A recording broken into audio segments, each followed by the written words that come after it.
Welcome to this edition of Time Sucks Short Sucks. I'm Dan Cummins, and today I will be talking about a shocking disaster that took place on June 18th, 2023, when a deep-sea submersible operated by the private company Oceangate mysteriously vanished.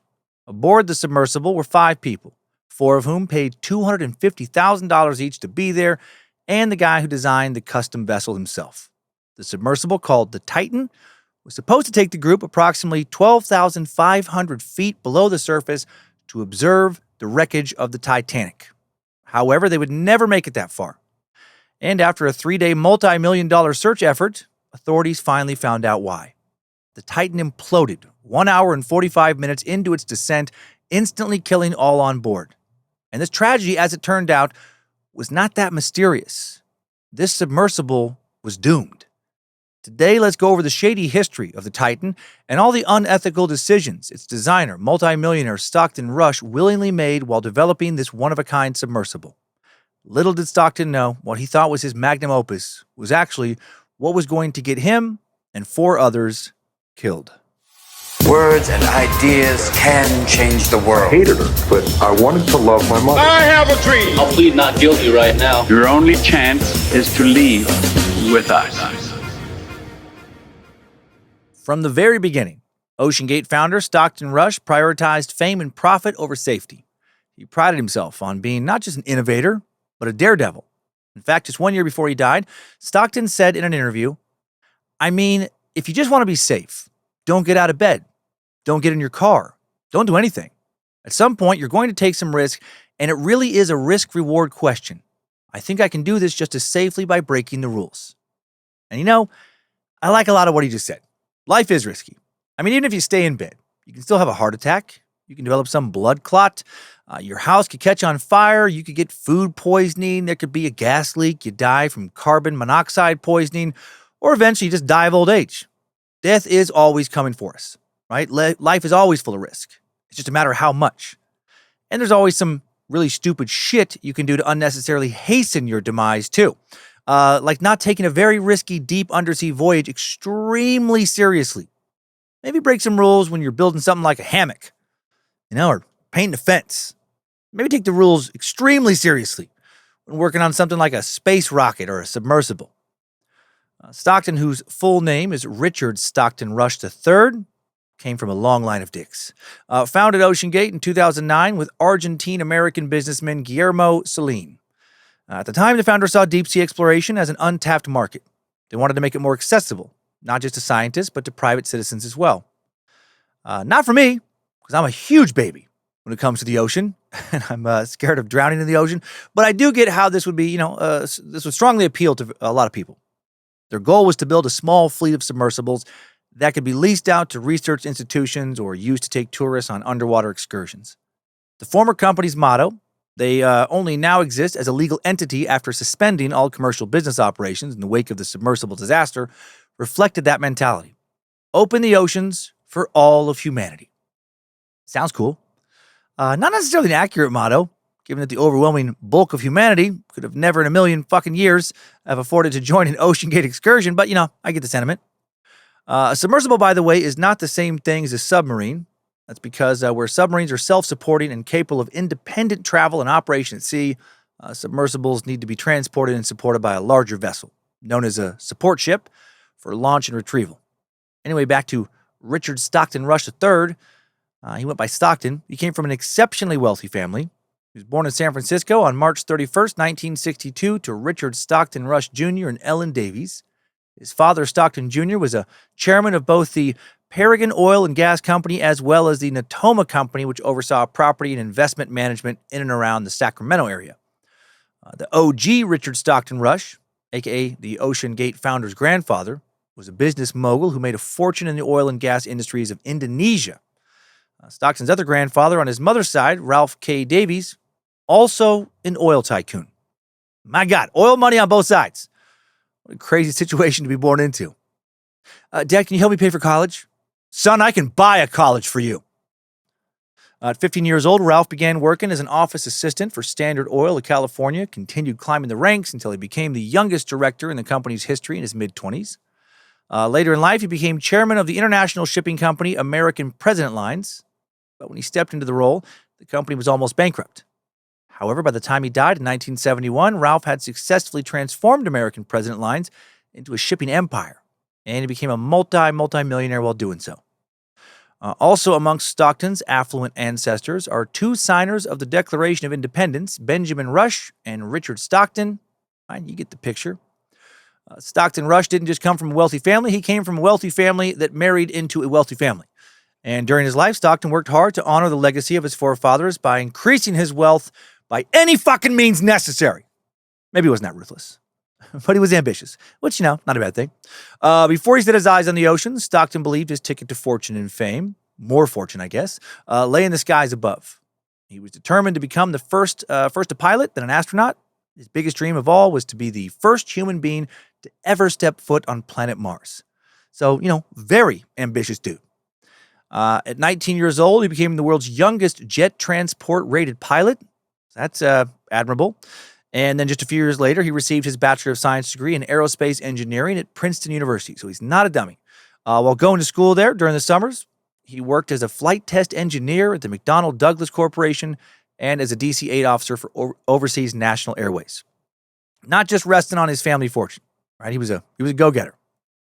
In 1986, the now 24-year-old married fellow licensed pilot Wendy Hollings Wheel, who, like himself, came from a prominent American family.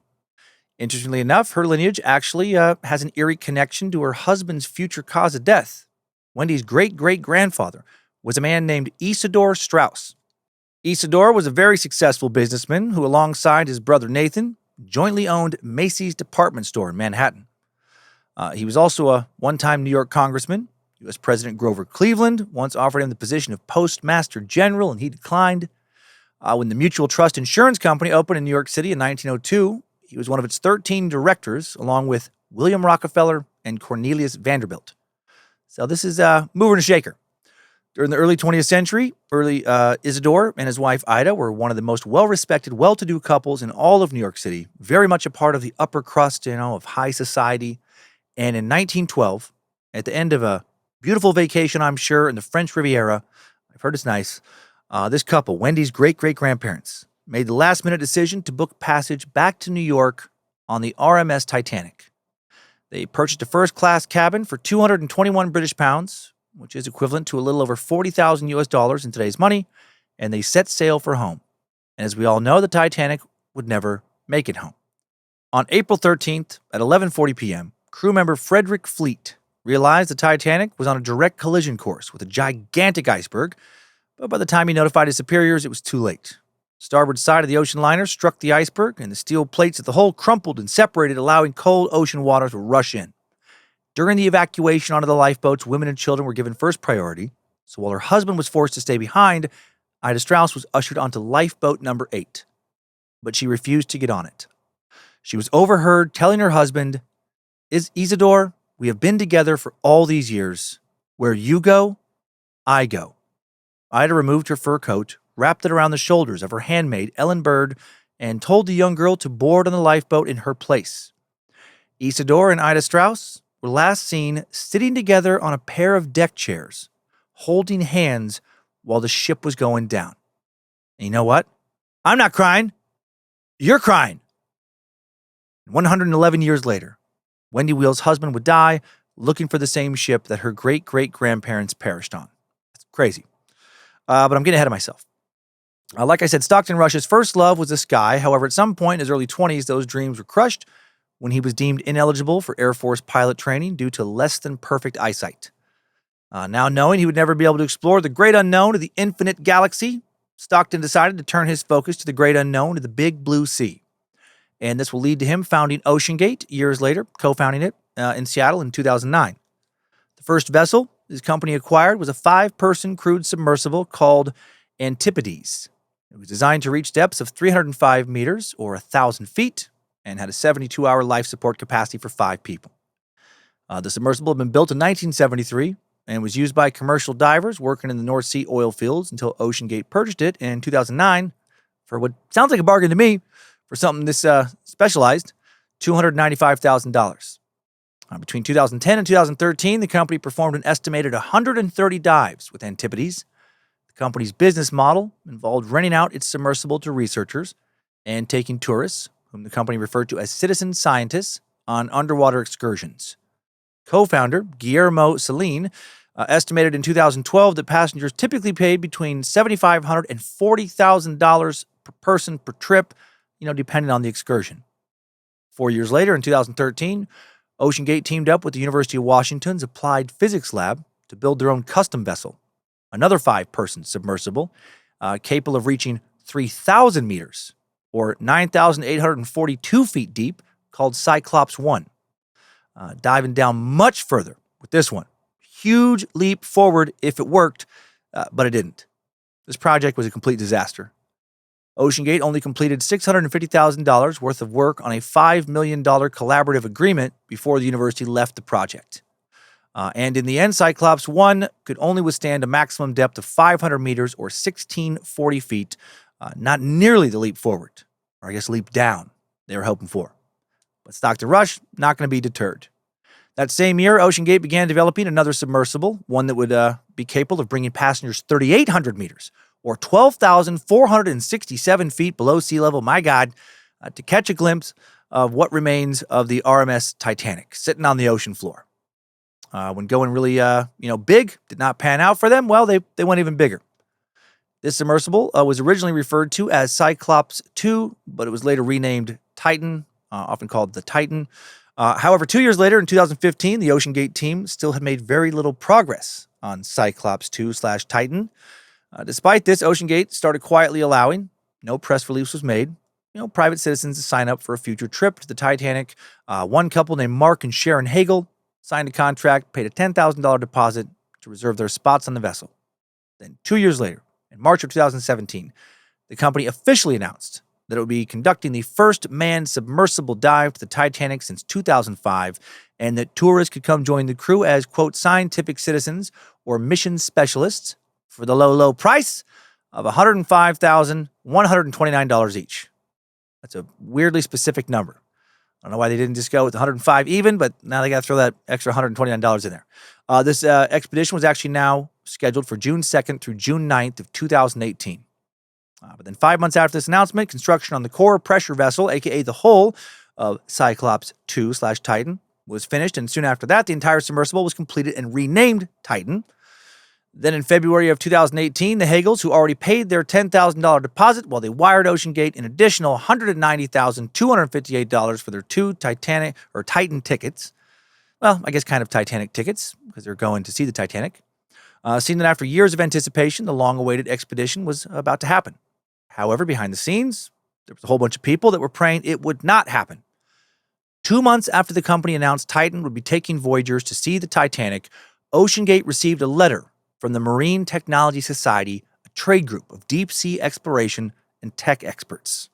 The opening of this letter read, "Dear Stockton, this letter is sent on behalf of our industry members who have collectively expressed unanimous concern regarding the development of Titan and the planned Titanic expedition.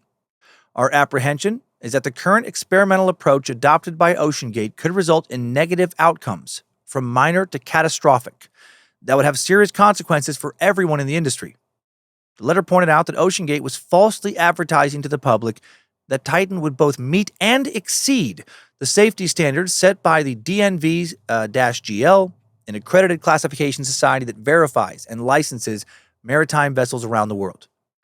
But it was clear to the writers of the letter that Oceangate had no intention of following DNV-GL guidelines, nor seeking out their approval and or validation. So a very dangerous deception. And this letter ended with, "While this may demand additional time and expense, it is our unanimous view that this validation process by a third party is a critical component in the safeguards that protect all submersible occupants. Together, we are all beneficiaries of the excellent safety record of manned underwater vehicle, or MUV, operations over the years, but each one of us is also a steward with responsibilities to sustain this achievement. We would be grateful if you could confirm that Oceangate can see the future benefit of its investment in adhering to our industry-accepted safety guidelines and protocols for ultimate success and that of the MUV community." Well, Stockton Rush sent back a drawing of a dick with the word "suck it" written underneath it, and that's super mature, not helpful. I don't think he sent anything, back to my knowledge. But the Marine Technology Society was right to be concerned about Titan. Although Stockton Rush often boasted about how unique the submersible was, the things that made Titan different than other vessels like it were also what made it very likely defective. There were 6 main differences between Titan and most other submersibles: the composite materials, the shape, the size, the steering, the mode of transport, and certifications. So, like, basically fucking everything was different. Let me break each of these differences down, starting with the materials. The hull, sometimes called the cabin of submersibles, are most often made out of titanium, aluminum, or steel, due to the metal's ability to withstand substantial pressure. However, per the request of Stockton Rush, Titan's hull was made out of carbon fiber. And I just have to get this out of my head before I move forward. Yeah, carbon fiber. For a second there, I paused on my notes on aluminum because I was thinking of aluminum foil. And I was just for a second in my head, I was like, there's no fucking way you make a submersible out of aluminum foil. Like just the shit that you wrap up leftovers in the kitchen with. I'm like, that's fucking crazy. That would definitely get smushed in. That would implode immediately. No, actual aluminum, not aluminum foil. But yeah, anyway, per the request of Stockton Rush, Titan's hull was made of carbon fiber. And carbon fiber, very strong, lightweight polymer, used to make all types of shit, all types of vehicles, from spaceships to Lamborghinis. But space is one thing. The ocean is another beast. Right? Just because carbon fiber works for the astronauts does not mean it's going to work for deep sea explorers. For one thing, there's essentially no fucking outer pressure pushing in on a spaceship while in space. But there is an insane amount of outer pressure pushing in on a submersible deep in the water. At sea level, the atmospheric pressure is about 14.7 psi, pounds per square inch. For every 10 meters or 33 feet of depth, the pressure increases by an additional 14.7 psi due to the weight of the water. The water pressure at the side of the Titanic, roughly 6,000 psi. Under that amount of pressure, even the slightest structural flaw can easily and immediately result in fatal, catastrophic consequences. Carbon fiber may be very strong, but it's also unpredictable when dealing specifically with compression. And Stockton knew this. I was told this by a lot of people. However, this did not dissuade Stockton Rush. He was determined to create an experimental hull for Titan, and he did. He did whether or not experts thought it was safe or not. And that's not just risky, that is reckless. To complete the vessel, Oceangate attached titanium domed end caps to the carbon fiber hull. However, titanium and carbon fiber have completely different compression and expansion rates, which, as many experts pointed out before the Titan's fatal voyage, increased the likelihood that their supposedly watertight bond could be broken. As one U.S. Navy captain told the New York Times, at that depth, you could have a leak that's not much bigger than a diameter of one of your hairs, and you would be dead within a fraction of a second. Yeah, there's just virtually no room for error in this type of deep-sea exploration, which is why it doesn't happen very much. Another unique characteristic of the Titan was its shape.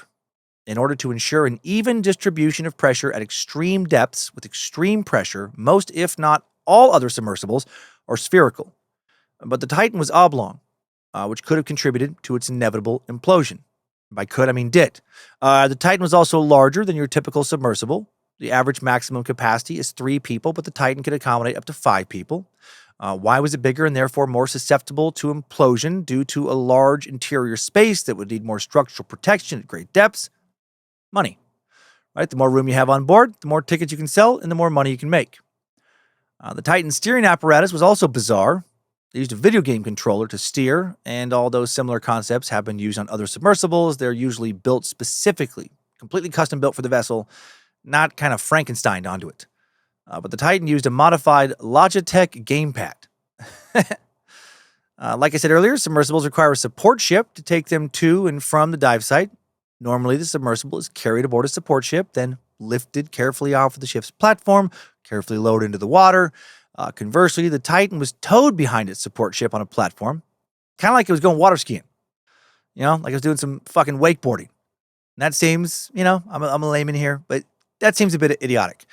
Many have speculated that this reckless method of transport could have definitely led to some exterior damage to the vessel, which would cause a fatal accident. And finally, the last thing that separated the Titan from every other submersible in the world was that it was, again, not certified by any sort of third party. The company defended this decision in a blog post that read, "Bringing an outside entity up to speed on every innovation before it is put into real-world testing is anathema to rapid innovation. And again, I get what he's saying, but in this specific area, this is so reckless and so arrogant, right? Like if Stockton had been willing just to only go on dives alone in this thing, okay, fine. Then just build whatever fucking coffin you want. But when you're going to bring along paying strangers who are trusting that your craft is seaworthy, then you're an asshole to do this. In addition to experts around the world, some Oceangate employees themselves raised concerns about the Titan. In January of 2018, Oceangate's director of marine operations, David Lockridge, a guy literally hired for his expertise in this specific area, submitted a quality control inspection report to company execs. And in the report, Lockridge explained that because his safety concerns had been repeatedly dismissed and ignored by upper management, he felt the only way to get anyone to listen to him was by making an official record of exactly what was wrong with the Titan. He listed a full 25 separate safety issues he found in the submersible, including that instead of clamps, zip ties were being used to secure machinery inside the vessel, and that the glue on the zip ties already was clearly, obvious to the eye, falling apart. Also pointed out that the flooring was layered with flammable materials that released toxic fumes, and that there had been multiple deviations from the standard design process in the cabin of the vessel.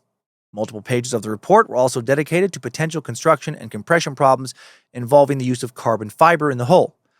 Lockridge had opposed the use of carbon fiber from the very beginning for the same reasons as everybody else. He was extremely worried that the material simply would not consistently hold up under immense pressure of the deep sea. And to prove his point, Lockridge took some of the extra carbon fiber they had not used, and he shined a flashlight through it to demonstrate how porous the material is. He attached a photo of how light seeps through small voids in the carbon fiber and explained that the deeper underwater the vessel would go, the more pressure would be placed on the hull, and the more likely it would be that these voids would weaken. And if they weaken enough, which wouldn't be very much, wouldn't need to be very much, it would be fatal to all on board. In the report, Lockridge also expressed his profound disapproval. That's a strong, opinion. Profound disapproval of the safety test system Stockton had insisted on using. Inside the interior of the vessel, Stockton had placed acoustic sensors to listen for any cracking or breaking in the 5-inch thick carbon fiber walls. However, Lockridge asserted that these sensors were completely useless, that it was madness. If they did happen to detect a breakage in the hull, it would already be too late and everyone on board would be dead. It'd be kind of like having a fire detector in your house that would only go off and start making noise once the detector was completely engulfed in raging flames. In a lawsuit he would later file against Oceangate, Lockridge's lawyer wrote, "This type of acoustic analysis would only show when a component is about to fail, often milliseconds before an implosion." The day after Lockridge submitted his report, he was asked to attend a meeting with Stockton Rush and other Oceangate higher-ups. During a 2-hour-long meeting, Lockridge begged these executives to find another way to test the carbon fiber hull besides acoustic monitoring. But the execs told him there was no other possible method. There was, but they just didn't want to explore it. In Oceangate's lawsuit against Lockridge, they will sue one another.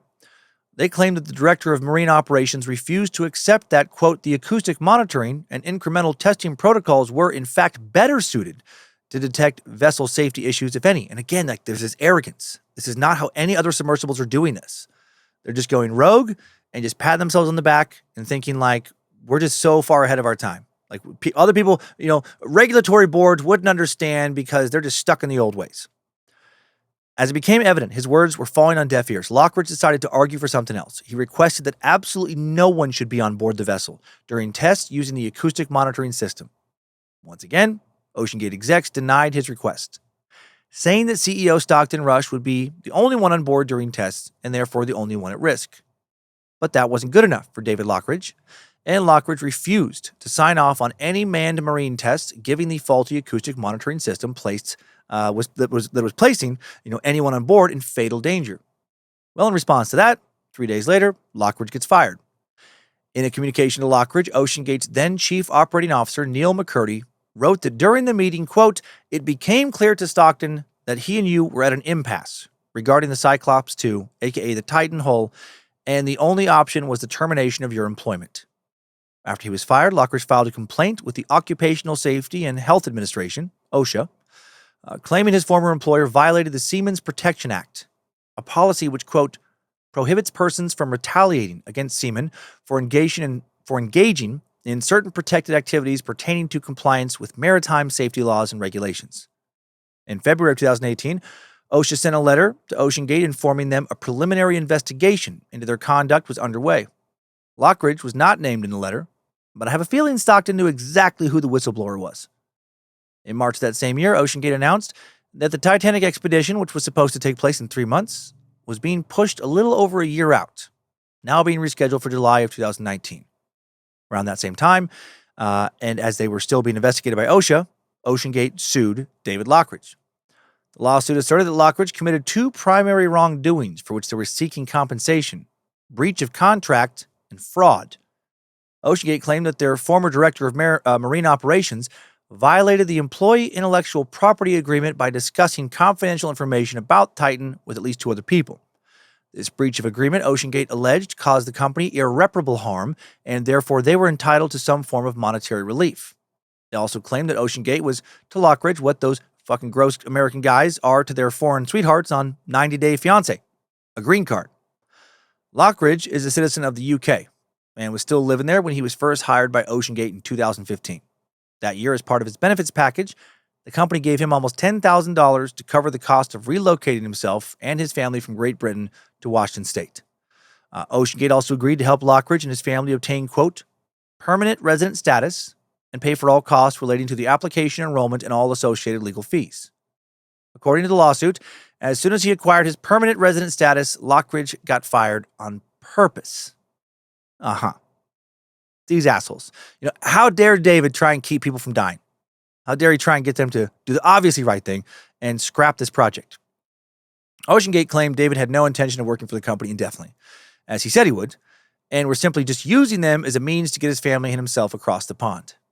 In response, Lockridge filed a counterclaim lawsuit denying all of Oceangate's accusations and contended that he was unjustly terminated from the company for raising extremely valid safety concerns. By November of 2018, Lockridge and his former employer settled their dispute out of court. Don't know what he got, but I'm guessing David came out ahead. I'm hoping he did. And now let's check in on how well Titan does with its big test dive. A month later, in December of 2018, piloted by Stockton Rush, the Titan submersible went on a milestone test expedition in the Bahamas, where it did, to be fair, safely reach a depth of 13,000 feet. However, the Titan still wasn't ready for the Titanic. They did have some minor problems, so the groundbreaking expedition, slated for July of 2019, was once again delayed by roughly another year until June of 2020. Unsurprisingly, to a lot of people, that did not work out either. Some more little problems, and it would not be until July of 2021 that the Oceangate completes its first submersible dive to the remains of the RMS Titanic. And it did work. They did complete a successful dive. But more people behind the scenes were raising more concerns that a tragedy was just about to happen. They were just, they were playing with fire. The hull had to be rebuilt prior to that first Titanic trip because of some problems. And then there were concerns with this new hull because it's made out of the same material. So following the initial success, which made international headlines, tickets for the 2022 expedition still go on sale. The price of a single ticket for the 8-hour dive, now $250,000. Well, who would pay that? Well, in an interview with CBS's David Pogue, Stockton said, "We have clients that are Titanic enthusiasts, which we refer to as Titaniacs." Which is pretty clever. We have people who have mortgaged their home to come and do the trip, and we have people who don't think twice about a trip of this cost. That's fucking crazy to mortgage your home for this, but I guess whatever makes you happy. David Pogue was actually invited by Oceangate to join the 2022 expedition to see the Titanic. And knowing what we know now, the footage from his time on board the submersible, a little unsettling. In the video, which you can watch on YouTube, David reads out a portion of the Oceangate liability waiver, which explained that Titan is a, quote, experimental submersible vessel that has not been approved or certified by any regulatory body and could result in physical injury, disability, emotional trauma, or death. That part about the not approved or certified is obviously alarming. At one point in the video, while giving the journalist a tour of the Titan, Stockton Rush proudly points out some of the off-the-shelf components used in the vessel's construction, including home surveillance cameras, light fixtures from Camper World, and that Logitech wireless gamepad controller used for steering. The CEO also shows off the single button that controls the submersible's ascent and descent, explaining, "We only have one button. That's it. It should be like an elevator, Shouldn't take a lot of skill." I mean, I see what he's saying there. That does seem a little weird to have it so rudimentary, but okay. After the tour, David Pogue tells Stockton that he couldn't help but notice that some aspects of the submersible seemed to be sort of improvised, that they had an element of jerry-riggedness or MacGyvery. Stockton defended the use of his unspecialized and off-the-shelf materials and tech by saying, I don't know if I'd use that description of it. There's certain things that you want to be buttoned down.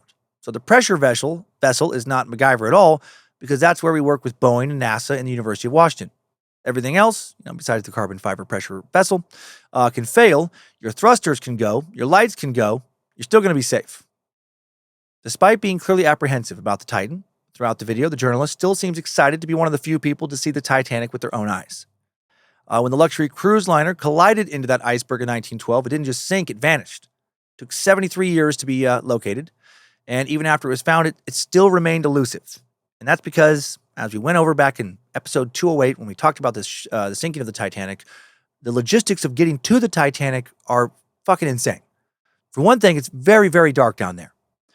Just about like the most dark you can get. I think it is the most dark you can get. Sunlight is easily absorbed by water, and it's only able to penetrate up to about 3,300 feet below the surface to any degree. Anything deeper than that is known as the midnight zone, because it is all complete and utter darkness. The Titanic is located far out of the reach of the sun and well into the midnight zone at 12,500 feet below sea level, which is equal to about 9 Empire State Buildings stacked on top of one another. Additionally, at that level, the Titanic and everything else around it is subjected to severe pressure, about 400 times greater than what we experience here on the surface. And that's not all. The climate of the North Sea makes for difficult sailing and diving, given the currents that can reach up to 4 knots. David Pogue learned firsthand how tumultuous accessing the infamous shipwreck can be when his expedition was canceled the day of due to severe weather. They decided to postpone for a couple days, and to fill the time, Stockton Rush offered to take David and his team on a consolation dive to the continental shelf about 80 miles away. However, with Stockton, David, and the CBS crew on board, the Titan submersible only reached 37 feet below the water surface before some malfunctioning equipment caused them to scrap that trip as well.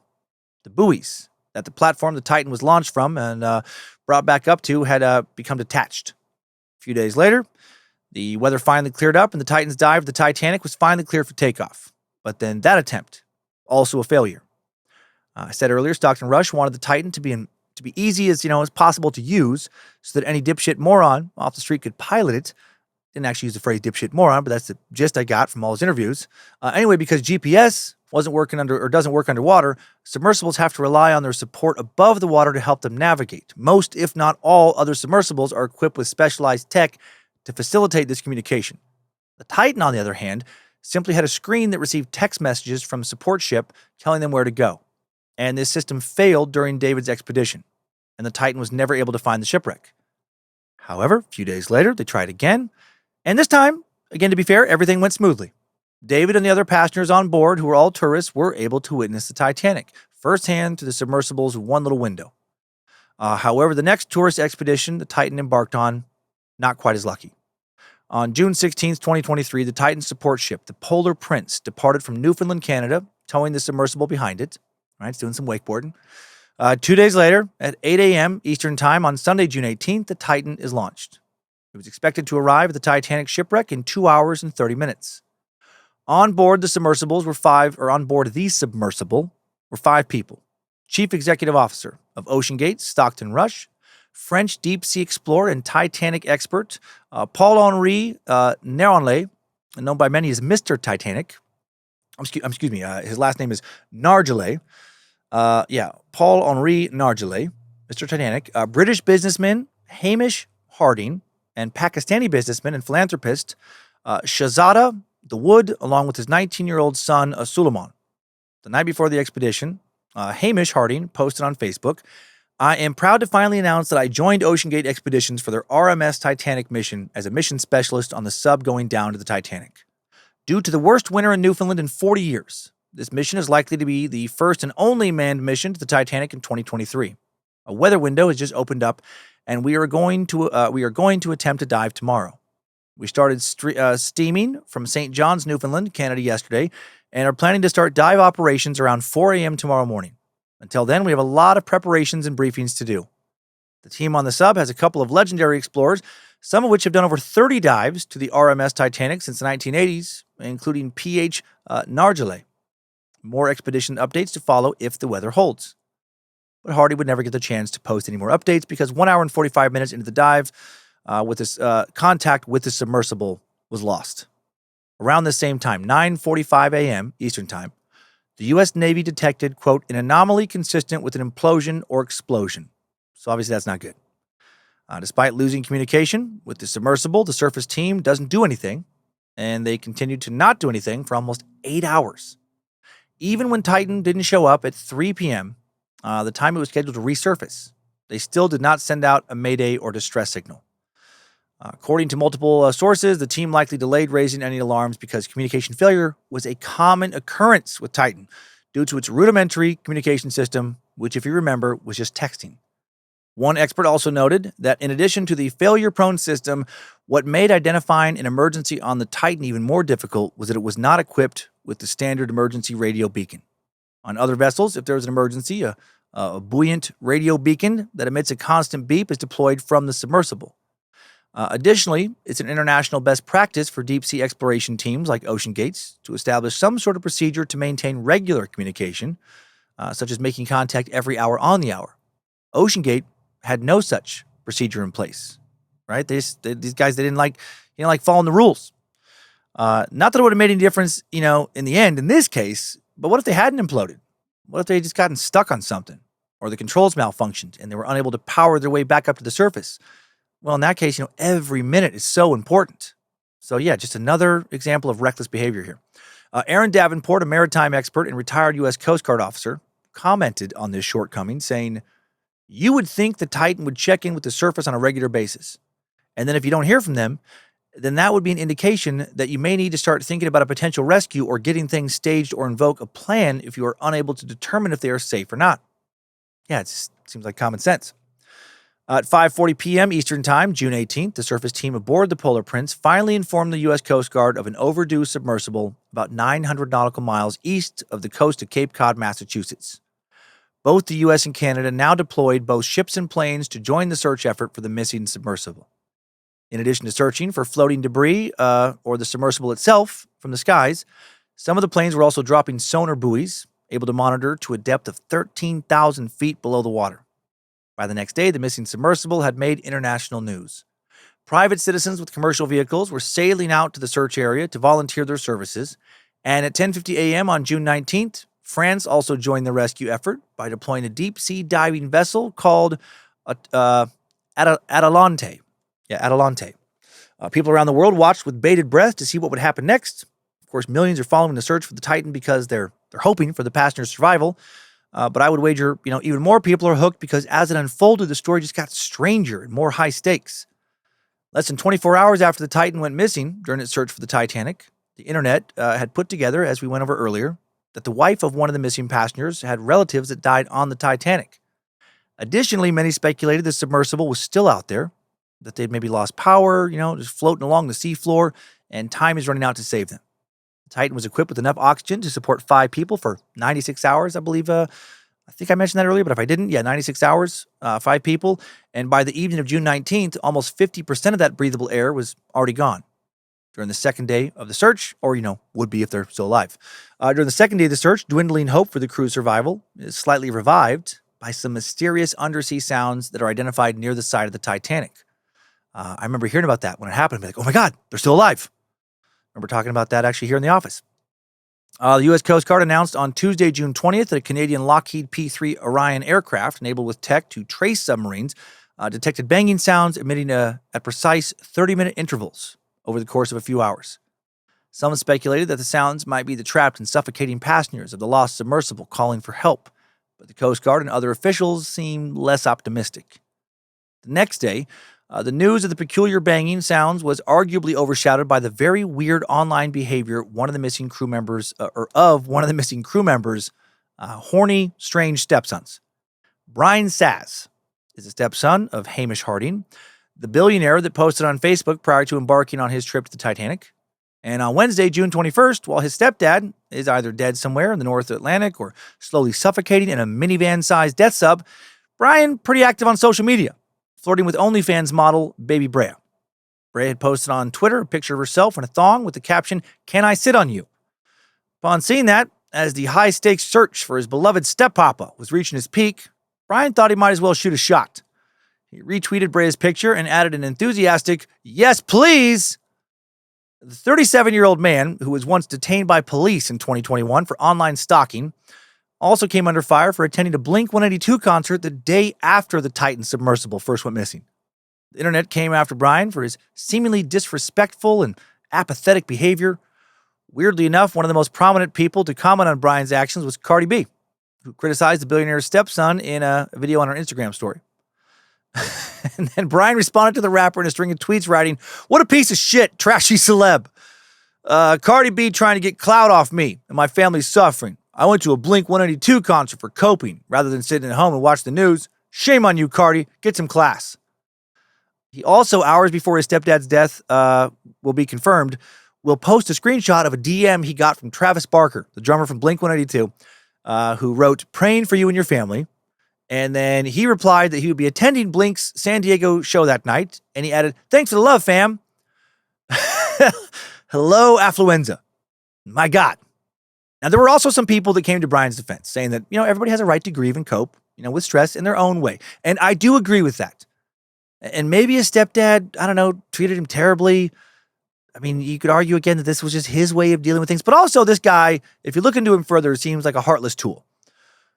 November 30th, 2023, this very white-looking entitled dude tweeted, "I say N-word. I fuck hot chicks, including trans. I drive a lifted F-150 Raptor through climate protesters. I don't give a fuck about Israel or Palestine.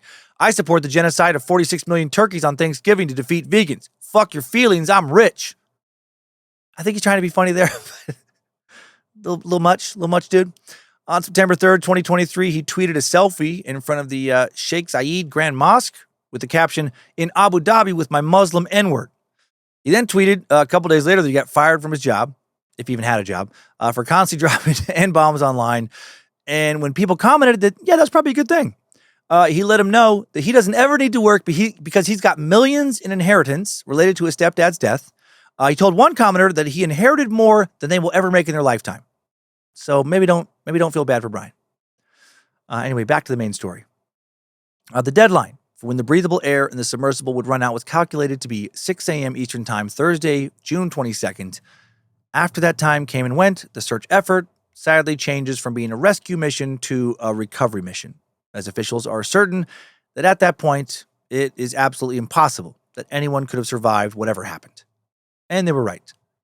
Later that day, just 488 meters away, or just over 1,600 feet, from the bow of the sunken Titanic, a debris field containing pieces of the Titan is found on the ocean floor. Some of the pieces of the submersible found in the debris field included the front and rear sections of the sub's pressurized chamber and its nose cone. Amongst the mechanical scraps, authorities also recovered human remains. The discovery was made by an ROV, a remote-operated vehicle, controlled by a Canadian vessel called the Horizon Arctic.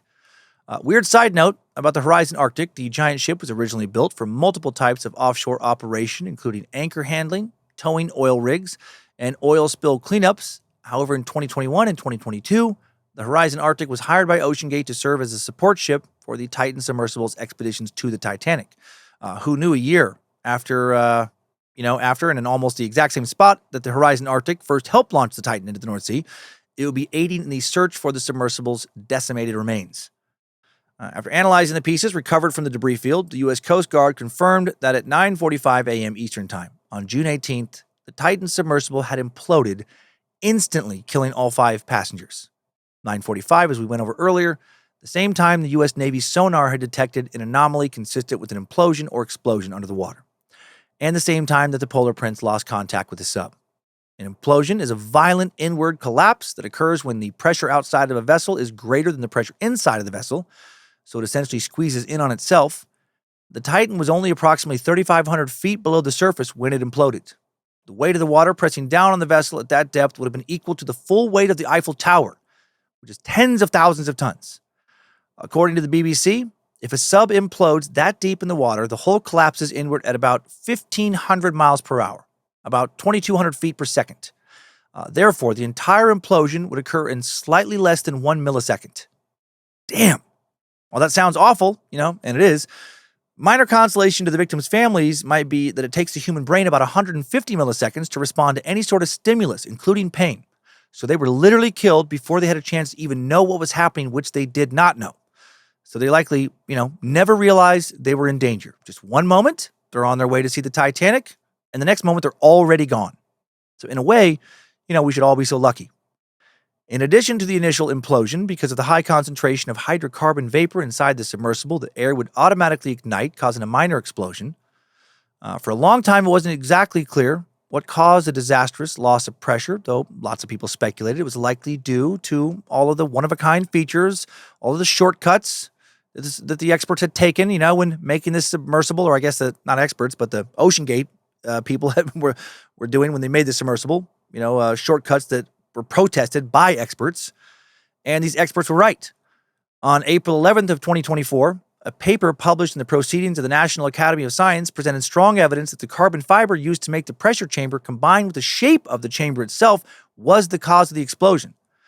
Because Oceangate insisted on making a cylinder-shaped hole instead of the standard sphere, all that pressure boring down in the sub was distributed unevenly. And just like David Lockridge predicted in his safety report that they ignored, right? That same safety report that got him fired, because carbon fiber is subject to wear and tear over time and because it is unreliable under pressure, the material was likely weakened with each expedition until it simply could not take it anymore. So their previous trips down to the ocean floor really weren't victories as much as they had just gotten lucky. And then their luck eventually ran out, right? Such a shame. They never had to rely on luck. They could have relied on sound naval engineering principles. They could have followed guidelines. They could have listened to experts. But Stockton Rush decided that, following the rules would just be too tedious. So maybe don't do that. Maybe don't live like that. No need to never leave the house because you're afraid of everything, but also no need to throw caution to the wind and just live life with reckless abandon. Maybe it's best to live somewhere in the middle, in between those two extremes. Have fun, but don't be an idiot. And also, if someone close to you tragically dies, maybe don't act anything like Brian Sass did. Like, what the fuck? And that's it for this edition of Time Sucks, Short Sucks. If you enjoyed this story, check out the rest of the Bad Magic catalog. Beefier episodes of Time Suck every Monday at noon Pacific time. New episodes of the now long-running paranormal podcast, Scared to Death, every Tuesday at midnight. Thank you to Molly Jean Box for her initial research on this one. Thanks to Logan Keith recording and uploading today's episode. Please go to badmagicproductions.com for all your bad magic needs. Have yourself a great weekend and a great summer, and still have fun in the water.